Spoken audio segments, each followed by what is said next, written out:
很多慢病里真正危险的可能不是坏菌变多了，而是坏菌之间开始合作了。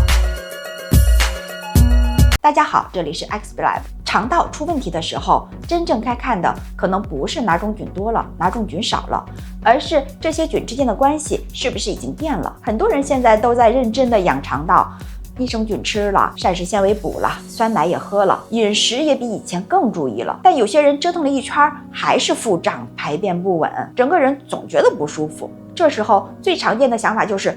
不是补的还不够啊？最近 SENSE 这项研究真正有意思的地方，不是他又找到了几种菌，而是他提醒我们看肠道不能只盯着菌群名单，更重要的是这些菌之间到底在竞争还是在合作？这两个状态差别非常大。健康的时候，肠道更像一个彼此牵制的系统，菌和菌之间不是一团和气，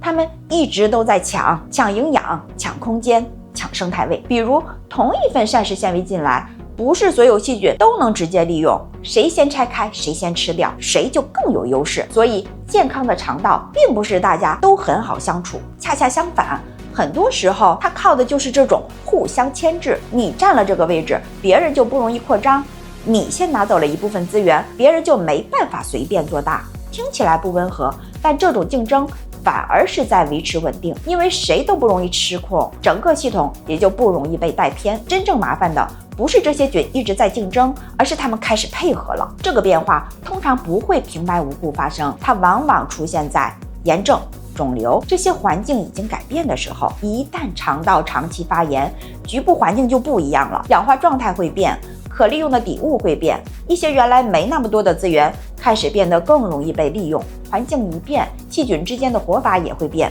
原来大家争的是同一口饭，后来慢慢变成了接力，有的先把复杂分子拆开，有的继续利用中间产物，有的再接着往后处理。这就是一个很关键的现象，交叉喂养。说简单一点，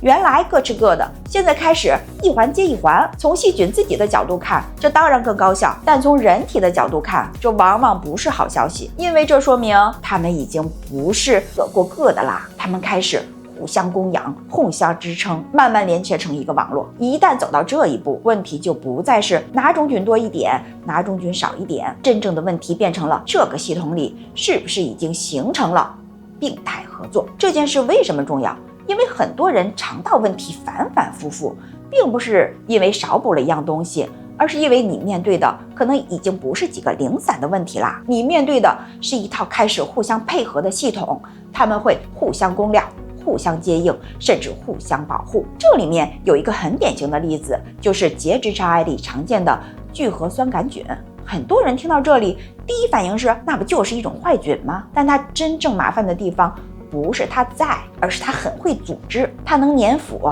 能定植，还能把别的菌一起卷进来。慢慢的，这些菌会在局部形成生物膜。你可以把生物膜理解成一层保护结构，原来是散着的，一旦这层东西起来，它们就像有了据点，有的负责粘住表面，有的负责处理营养，有的负责维持局部环境。这样一来，整个群体会更稳定，也更难被清掉。更麻烦的是，这种病态网络它不只待在那里不走，它还会影响宿主免疫。到这里，事情就不是来了一种坏菌这么简单了，真正棘手的是一个会互相掩护、互相供养，还能躲避免疫压力的系统开始形成了。这也是为什么有些人已经很注意饮食了，补充剂也没少吃，状态却始终拉不回来。因为你补进去的东西未必是在帮自己。如果底层的网络已经变了，你继续往里面加东西，有时候效果会很有限。所以肠道问题很多时候不能只理解成缺什么补什么，真正要看的是整个生态系统是不是已经换了运行方式。健康的时候靠竞争维持平衡，